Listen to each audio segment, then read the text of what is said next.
So what are the best settings for wildlife photography? Stay tuned.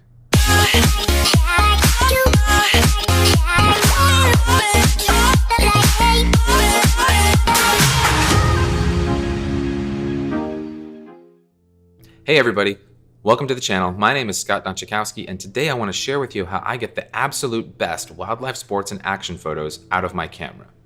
So most of you are probably using Aperture Party to do any kind of handheld shooting, and there's absolutely nothing wrong with that. I use Aperture Party myself a lot.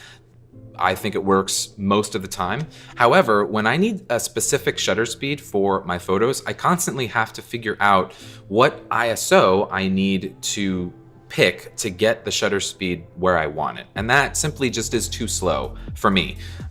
So what I've found is that Aperture Party isn't really something that I need to use or want to use when I'm shooting wildlife, action, and sports, right? So basically what Aperture Party does, if you're not familiar, is you pick the aperture, right? And you also pick the ISO, and the camera picks the shutter speed for you. And again, this works most of the time, but I find myself sometimes when I'm been in Africa or Costa Rica or places where the lighting isn't so great, that I'm getting shutter speeds that are far too slow to grab the action shots that I want.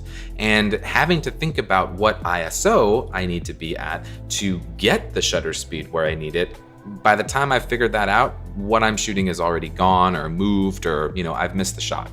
So I took this tip from Scott Kelby a couple years ago, and basically what it is instead of shooting in aperture priority mode, where you're in control of the aperture and the ISO, you switch to manual mode and you let the camera figure out what the ISO is going to be. So what I do is I shoot in manual mode and I pick the aperture and I pick the shutter speed, and I let the camera figure out the ISO for me. It's pretty simple.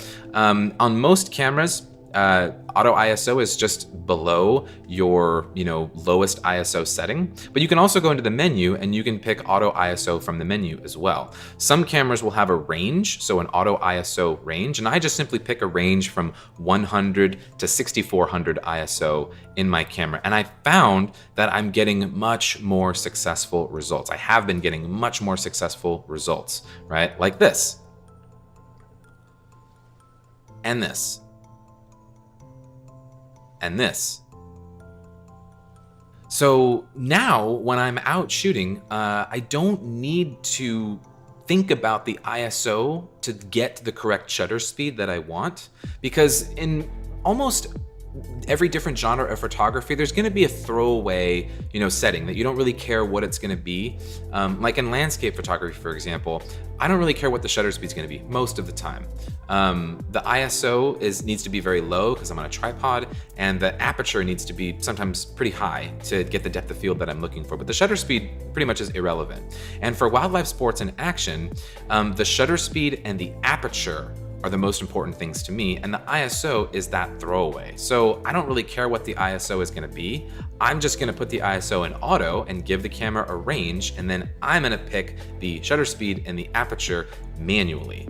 And this has created amazing results for me. Like you just saw in the examples I showed you, I found my success rate went very high, through the roof, in fact, because I wasn't constantly trying to figure out what the shutter speed needed to be by virtue of, knowing what the ISO needed to be. Again, super simple.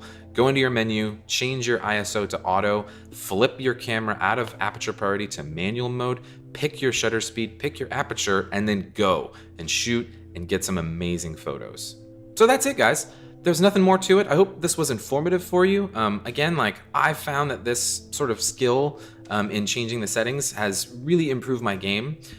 If you like the video, please hit the like button down below. Subscribe if you haven't already subscribed, and I'll catch you on the next one. Happy shooting. See you later.